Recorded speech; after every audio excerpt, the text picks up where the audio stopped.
ನಾನು ಈಗ ನನ್ನ ಬಾಲ್ಯದ ನೆನಹು ಹೆಕ್ಕುತ್ತಾ ಕುಳಿತಿದ್ದೇನೆ. ಮಧ್ಯೆ ಮಧ್ಯೆ ಸುತ್ತಮುತ್ತಲಿನ ಮನೆಗಳಿಂದ ಗ್ಯಾಸ್ ಕೂಗುತ್ತಿರುವುದು, ಮಿಕ್ಸರ್ ಗುಯ್ ಶಬ್ದಗಳು ಕೇಳುತ್ತಿದೆ. ಊಟ ಮುಗಿಸಿ ಊರ ಚಾಡಿ ಮಾತು ಹೇಳುವಂತೆ ಹಕ್ಕಿಗಳು ಲಯಬದ್ಧವಾಗಿ ಮಾತಾಡುತ್ತಾ ಕುಳಿತಿವೆ. ಹೊಟ್ಟೆಯಲ್ಲಿ ಸಂಕಟವೊಂದು ಹರಿದಾಡಿದಂತಾಯಿತು. ಹಿಂದೆ ಇದೇ ಸಂದರ್ಭ ಅನುಭವಿಸಿದ್ದೇನೇನೋ ಎಂಬಂತೆ ಭಾಸವಾಯಿತು. ಕಾಲವು ಅದು ಎಷ್ಟು ಬೇಗ ಓಡುತ್ತದಲ್ಲ. ನೂರಾರು ಕಷ್ಟ ಸಂಕಷ್ಟ ಅವಮಾನ ಬಡತನ ಏನೆಲ್ಲ ಇದ್ದಿದ್ದರೂ ನಮಗೆ ಬಾಲ್ಯವೇ ಚಂದವಾಗಿ ತೋರುತ್ತದೆ. ಏಕೆಂದರೆ ಮುಂದೆ ಜೀವನ ಬಹಳ ದೊಡ್ಡದಿದೆ, ಇದೆಲ್ಲ ಹೀಗೆಯೇ ಮುಂದೆ ಇರುವುದಿಲ್ಲ ಎನ್ನುವ ಆಶಾಭಾವ ನಮ್ಮನ್ನು ಮತ್ತೆ ಮತ್ತೆ ಬಾಲ್ಯದಲ್ಲಿ ಹುಗಿದುಕೊಳ್ಳುವಂತೆ ಮಾಡುತ್ತದೆ. ಇದಕ್ಕೆ ಯಾರೂ ಹೊರತಾಗಿಲ್ಲ. ಆಗ ಮುಂದೆ ತಾನೇನನ್ನೋ ಮಾಡಿರುತ್ತೇನೆ ಎನ್ನುವ ಬಲವಾದ ನಂಬಿಕೆ, ಆಗಿನ ಕಷ್ಟ ನಷ್ಟಗಳನ್ನು ಬೆಟ್ಟದಂತೆ ಸಹಿಸುವ ಸಹಿಷ್ಣುತೆಯನ್ನು ಧಾರೆ ಎರೆಯುತ್ತದೆ. ನನಗಿನ್ನೂ ನೆನಪಿದೆ.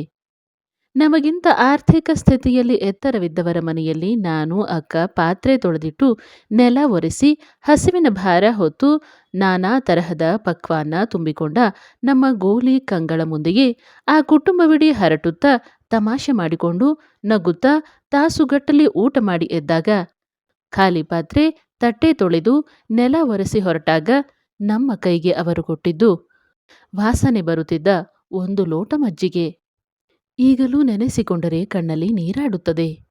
ಪಾಪ, ನಮ್ಮ ಬಾಲ್ಯದ ಆ ಕಂದ ಮಗಳಿಗೆ ಎಷ್ಟು ನೋವಾಗಿರಲಿಕ್ಕಿಲ್ಲ, ಎಷ್ಟು ಹಸಿದಿದ್ದವೋ ಪಾಪ. ಆಗೆಲ್ಲ ನನಗೆ ಅನ್ನಿಸಿದ್ದುಂಟು, ಪಾಪ ಪುಣ್ಯದ ಲೆಕ್ಕಾಚಾರದ ಪಾಠ ಕಲಿಯುತ್ತಾ ಅಮ್ಮನಿಂದ ಆಗಷ್ಟೇ ಬೆಳೆಯುತ್ತಿದ್ದ ನನಗೆ ಮುಂದೊಂದು ದಿನ ಇವರಿಗೂ ಆ ದೇವರು ಶಿಕ್ಷೆ ಖಂಡಿತ ಕೊಡುತ್ತಾನೆ ಅಂತ. ಯಾಕಾಗಿ ಈ ಬಡತನ ಬರುತ್ತದೆ? ಆದರೂ ಒಂದು ಮಾತು ಹೇಳಲೇಬೇಕು. ಕಷ್ಟವೋ ದುಃಖವೋ, ಶ್ರೀಮಂತಿಕೆಯ ಕನಸುಗಳ ಕಂಡು ಅದರಲ್ಲಿ ರಾಜನೋ ರಾಣಿಯೋ ಆಗಿ ಮೆರೆಯಲು ತಾನು ಬಡತನದಲ್ಲಿ ಇದ್ದೇನೆ ಅಂದುಕೊಂಡವರಿಗೆ ಮಾತ್ರ ಸಾಧ್ಯ.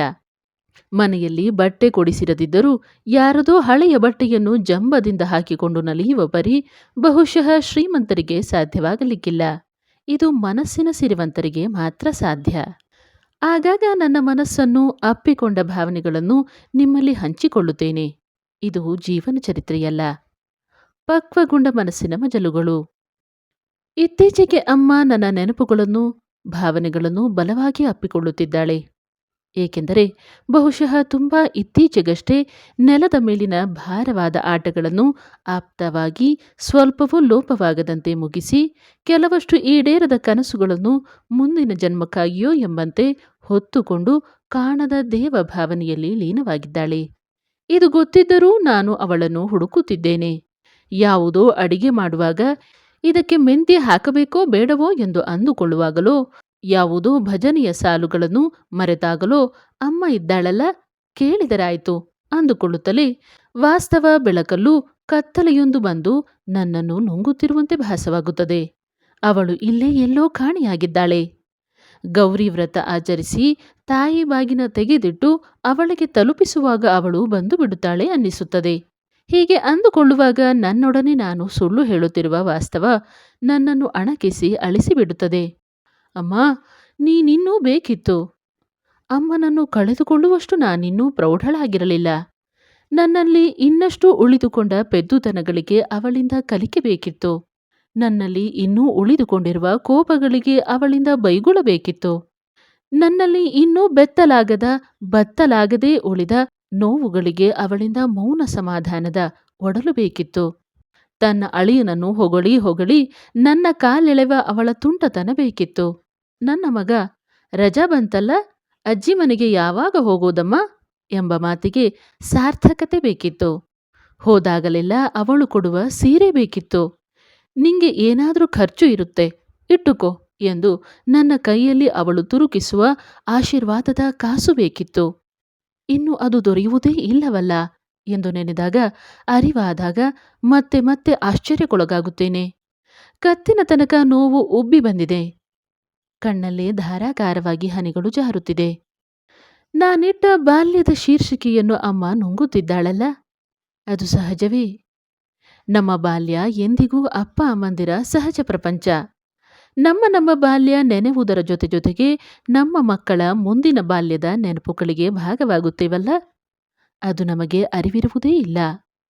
ಅಮ್ಮ ಎಷ್ಟೋ ಹೋರಾಟದೊಂದಿಗೆ ಶಿಲೆಯಾಗಿ ಬಂದವಳು. ಅಜ್ಜನ ಕೋಪ, ಅಜ್ಜಿಯ ಸಹನೆ, ಸೋದರತೆಯ ಕಾಟ, ಹಿಂಸೆ ಸಹಿಸಿಕೊಂಡು ತಾನೂ ಕನಸು ಕಾಣಬಹುದು ಎಂಬ ಕಲ್ಪನೆಯೇ ಇಲ್ಲದೆ ಬಂದವಳು. ಮದುವೆಯಾದ ಮೇಲಂತೂ ಮನೆ ತುಂಬ ಮಕ್ಕಳ ಜವಾಬ್ದಾರಿ ಹೊತ್ತವಳು. ಅಪ್ಪನ ದುಡಿಮೆ ಸಾಕಾಗದು ಎಂದು ಗೊತ್ತಾದಾಗ ಮೇಲಂತೂ ವಿಧಿ ಇಲ್ಲದೆ ಮನೆ ಕೆಲಸಕ್ಕೆ ಹೋಗಲು ಶುರು ಮಾಡಿದ್ದಳು. ಕೆಲವು ದಿನಗಳ ನಂತರ ಯಾರೋ ಹಿರಿಯರು ಹೇಳಿದರಂತೆ, ನೋಡಮ್ಮ, ನೀವು ಬ್ರಾಹ್ಮಣರಾಗಿ ಈ ಕೆಲಸ ಎಲ್ಲ ಮಾಡಬೇಡ, ನೀನು ಅಡುಗೆ ಕೆಲಸಕ್ಕೆ ಹೋಗು ಎಂದರಂತೆ. ಆಗ ಅಮ್ಮನಿಗೆ ಇದು ಸರಿ ಎನ್ನಿಸಿ, ಮಿಕ್ಸಿ ಇಲ್ಲದ ಆ ಕಾಲದಲ್ಲಿ ಅವರು ಯಾರೋ ಹುರಿದುಕೊಟ್ಟದ್ದನ್ನು ಸಾರಿನ ಪುಡಿ, ಹುಳಿ ಪುಡಿ ಮನೆಯೆಲ್ಲ ಕುಟ್ಟಿ ಕೊಡುತ್ತಿದ್ದಳು. ಅದು ಕೆಜಿಗೆ 4 ಆಣೆಗೆ. ರಾತ್ರಿ ಅಮ್ಮ ಒರಳಲ್ಲಿ ಪುಡಿ ಕುಟ್ಟುವಾಗ ನಾನು ಅವಳ ಓಲಾಡುವ ತೊಡೆಯ ಮೇಲೆ ಮಲಗಿರುತ್ತಿದ್ದೆ. ಪುಡಿ ನನ್ನ ಮೇಲೆ ಹಾರದಿರಲು ತನ್ನ ಸೆರಗನ್ನು ನನ್ನ ಮುಖದ ಮೇಲೆ ಹೊದ್ದಿಸಿರುತ್ತಿದ್ದಳು. ಬೆಳಗ್ಗೆ ಎದ್ದಾಗ ಗೋಣಿಯ ಮೇಲೆ ಮಲಗಿರುತ್ತಿದ್ದೆ. ಆ ಘಮ ಘಮಿಸುವ ಪುಡಿಯಲ್ಲಿ, ಘಮ್ ಎನ್ನುವ ತಿಳಿಸಾರಿನಲ್ಲಿ ಅಮ್ಮನ ಎಷ್ಟೊಂದು ಶ್ರಮವಿರುತ್ತಿತ್ತು. ನಂತರ ಅಮ್ಮ ಅಡುಗೆ ಕೆಲಸಕ್ಕೆ ಹೋಗಲು ಶುರು ಮಾಡಿದ್ದಳು. ಅವಳ ಕೈಯಲ್ಲಿಯ ಬುಟ್ಟಿ ಎಂದರೆ ನಮ್ಮ ಕನಸಿನ ಬುತ್ತಿ. ಅದರಲ್ಲಿ ಏನೆಲ್ಲ ಇರುತ್ತಿರಲಿಲ್ಲ. ಅವಳು ಅಂದು ಯಾರದ್ದೋ ಮನೆಯಲ್ಲಿ ತಾನೇ ತಯಾರಿಸಿದ ಅನ್ನ ಸಾರು, ನನಗೆ ಪ್ರಿಯವಾದ ಅಮ್ಮ ಮಾಡುವ ಘಮ್ ಎನ್ನುವ ಕೂಟು, ಉದ್ದಿನ ವಡೆ, ರವೆ ಉಂಡೆ, ಸಜ್ಜಪ್ಪ, ಹೀಗೆ ತರಹೇವಾರಿ ತಿನಿಸುಗಳು. ಸಪ್ತ ಮನಸ್ಸುಗಳು ಅವಳನ್ನು, ಅಲ್ಲ ಅಲ್ಲ, ಅವಳು ಬುಟ್ಟಿಯನ್ನು ಸುತ್ತುವರಿದು ಸಪ್ತ ಹೊಟ್ಟೆಯನ್ನು ತಣ್ಣಗಾಗಿಸುತ್ತಿದ್ದವು. ಪಾಪ, ನನಗೆ ಈಗ ಅನ್ನಿಸುತ್ತಿದೆ, ಅವುಗಳನ್ನು ಎಷ್ಟೆಲ್ಲ ಅವಮಾನ, ಹಿಂಸೆ ಅಥವಾ ಬೈಗುಳದಿಂದ ತಂದಿದ್ದಿರಬಹುದು. ಅಮ್ಮ ನಮ್ಮಿಂದ ದೂರವಾದ ಬೆರಳೆಣಿಕೆಯ ದಿನದ ಹಿಂದೆ ಎಲ್ಲ ಮಕ್ಕಳ ಎದುರಿಗೆ ಹಾಸಿಗೆ ಹಿಡಿದಾಗ ತಡವರಿಸುತ್ತಲೇ ನೋವಿನಿಂದ ಹೇಳಿಕೊಂಡಿದ್ದಳು, ಹಿಂದಿನ ದಿನ ನಾನೇ ಅಷ್ಟು ದೂರ ಅವರ ಮನೆಗೆ ಹೋಗಿ ಒರಳಲ್ಲಿ ಇಡ್ಲಿಗೆ ರುಬ್ಬಿ ಇಟ್ಟು ಬಂದಿದ್ದೆ. ಮರುದಿನ ನಾನು ಅವರ ಮನೆಯ ಕಾರ್ಯಕ್ರಮ ಮುಗಿಸಿ ಹೊರಟಾಗ ಅವಮಾನ ಮಾಡಿದ್ರು. ನಾನು ಏನು ಕೇಳಿದ್ದೆ ಮಹಾ? ನನ್ನ ಹಸಿದ ಮಕ್ಕಳಿಗೆ ಒಂದು 4 ಇಡ್ಲಿ ಕೇಳಿದ್ದೆ ಅಷ್ಟೇ. ಅದಕ್ಕೆ ಅವರು ಅಷ್ಟೆಲ್ಲ ಮಾತಾಡಿದ್ದು ಸರಿನಾ ಎಂದು ಬಹಳ ವರ್ಷದಿಂದ ಅದು ಮಿಟ್ಟುಕೊಂಡಿದ್ದ ನೋವಿನಿಂದ ಮಗುವಂತೆ ಅತ್ತಿದ್ದಳು. ಅಯ್ಯೋ ಅಯ್ಯೋ, ಕರುಳು ಕಿವಿಚಿದ ಹಾಗಾಯಿತು. ಈ ಬಡತನ ಯಾರಿಗೂ ಬೇಡಪ್ಪ. ಅವಳನ್ನು ಆಗ ಸಮಾಧಾನಿಸುವುದೇ ಕಷ್ಟವಾಗಿತ್ತು. ಹೌದು, ಇನ್ನೆಷ್ಟು ನೋವಿನ ಸಮುದ್ರವನ್ನು ತನ್ನಲ್ಲಿ ಇಟ್ಟುಕೊಂಡಿದ್ದಳೋ. ಯಾವುದೂ ನಮಗೆ ಅರಿವಾಗದಂತೆ ಜೀವಿಸಿದ್ದಳು. ಪಾಪಚ್ಚಿ, ಮುದ್ದು ಮಾಡಿ ರಮಿಸಿ ಸಮಾಧಾನ ಪಡಿಸೋಣ ಅನ್ನಿಸುತ್ತದೆ. ಮರುಕ್ಷಣ ನೆನಪಾಗುತ್ತದೆ, ಇನ್ನೆಲ್ಲಿ ಅಮ್ಮ? ಕಣ್ಣ ಧಾರೆಯಲ್ಲಿ ತೊಯ್ದು ಹೋಗಿದ್ದೇನೆ. ಆಗಸದತ್ತ ಮುಖ ಮಾಡಿ ಕೈ ಮುಗಿಯುತ್ತಾ ಹೇಳಿದೆ, ಅಮ್ಮ, ನಾವು ಸಣ್ಣವರಿದ್ದಾಗ ನಿನ್ನ ಮನಸ್ಸು, ನೋವು ಯಾವುದೂ ಕಾಣದೇ ಹೋಗಿತ್ತು. ಕ್ಷಮಿಸು. ಅದು ಎಷ್ಟು ನಿನಗೆ ಕೈಕಾಲು ಸೆಳೆಯುತ್ತಿತ್ತೋ, ಬೆನ್ನು ನೋಯುತ್ತಿತ್ತೋ, ಮುಟ್ಟಿನ ದಿನಗಳನ್ನು ಎಷ್ಟು ಸಂಕಟದಲ್ಲಿ ಕಳೆದೆಯೋ. ನಾವು ಕಾಣದೇ ಹೋದ ನಿನ್ನ ಆ ನೋವುಗಳಿಗೆ ಕ್ಷಮೆ ಯಾಚಿಸುತ್ತೇನೆ ಎಂದು ಬಿಟ್ಟೆ. ಇದಷ್ಟೇ ಈಗ ಸಾಧ್ಯ. ಅದೆಷ್ಟೋ ಮನೆಗಳಲ್ಲಿ, ಎಷ್ಟೋ ಸಮಾರಂಭಗಳಿಗೆ 100 ಜನಕ್ಕೂ ಮೀರುವಷ್ಟು ಒಬ್ಬಳೇ ತರಹೇವಾರಿ ಅಡುಗೆ ಮಾಡಿ ನಿಭಾಯಿಸಿದ ಜಾಣೆ ನೀನು. ಎಷ್ಟು ನೋವುಂಡೆಯೋ ಅದಕ್ಕೂ ಮೀರಿದ ಗೌರವಿಸುವ, ಅಭಿಮಾನಿಸುವ ಜನರನ್ನು ನೀನು ಸಂಪಾದಿಸಿದ್ದೆ. ನೀನೇ ಇಟ್ಟುಕೊಂಡ ಪುಟ್ಟ ಪುಟ್ಟ ಡೈರಿಗಳಲ್ಲಿ ನಿನಗೆ ಯಾರೆಲ್ಲ ಬಾಕಿ ಹಣ ಕೊಡಬೇಕಾಗಿದೆ ಅನ್ನುವ ಲೀಸ್ಟ್ ಇರುತ್ತಿತ್ತು. ಜಾನಕಮ್ಮ 5 ರು, ಸುಶೀಲಾ 2 ರು, ನಾರಾಯಣರಾವ್ ವೈದಿಕ ಅಡುಗೆ 20 ರು, ಹೀಗೆ. ಈ 100ರ ಒಳಗಿನ ಆ ಸಂಪಾದನೆಗಳಿಗೆ ಅಮ್ಮ ಎಷ್ಟೊಂದು ಶ್ರಮ ವಹಿಸುತ್ತಿದ್ದಳು. ಕಿಲೋಮೀಟರ್ ಲೆಕ್ಕದಲ್ಲಿ ನಡೆದುಕೊಂಡೇ ಹೋಗುತ್ತಿದ್ದಳು. ಹಬ್ಬಗಳು ಬಂತೆಂದರೆ ಆ ಸಂಭ್ರಮವೇ ಬೇರೆ. ಗೌರಿ ಹಬ್ಬದಲ್ಲಿ ಅಮ್ಮನಿಗೆ ಎಣಿಸಲಾಗದಷ್ಟು ಬಾಗಿನಗಳು ಸಿಗುತ್ತಿತ್ತು. ಮನೆ ತುಂಬ ಮೊರಗಳು. ನಮಗೆ ಅದೇ ಕೆಲಸ.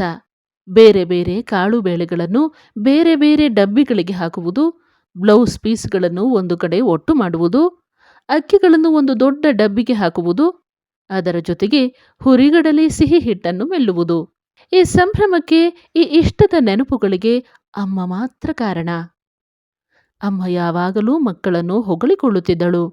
ನಮ್ಮ ಮಗಳು ಕಥೆ ಬರೆಯುತ್ತಾಳೆ, ಒಬ್ಬಳು ಕವಿತೆ ಬರೆಯುತ್ತಾಳೆ, ಒಬ್ಬಳು ಚೆನ್ನಾಗಿ ಹಾಡುತ್ತಾಳೆ. ಮಗ ಓದುವುದರಲ್ಲಿ ಜಾಣ. ನನ್ನ ಕಿರಿ ಮಗಳು ಚಿತ್ರ ಬರೆಯುತ್ತಾಳೆ. ಓದುವುದರಲ್ಲೂ ಜಾಣೆ. ಇಂಗ್ಲಿಷ್ ಸ್ಕೂಲ್ಗೆ ಸೇರಿಸಿದೀವಿ ಎಂದು ಅಮ್ಮ ನನ್ನ ಬಗ್ಗೆ ಅವಳು ಹೇಳಿಕೊಂಡಾಗಲಂತೂ ಹಿರಿ ಹಿರಿ ಹಿಗ್ಗುತ್ತಿದ್ದೆ. ಆಹಾ, ಎಷ್ಟೊಂದು ಚಂದ ಆ ದಿನಗಳು. ಇದನ್ನೆಲ್ಲ ದಾಟಿಕೊಂಡು ಬಂದೇ ಬಿಟ್ಟೆವಲ್ಲ. ಎಲ್ಲ ಕಳೆದು ಹೋಗಿದೆ.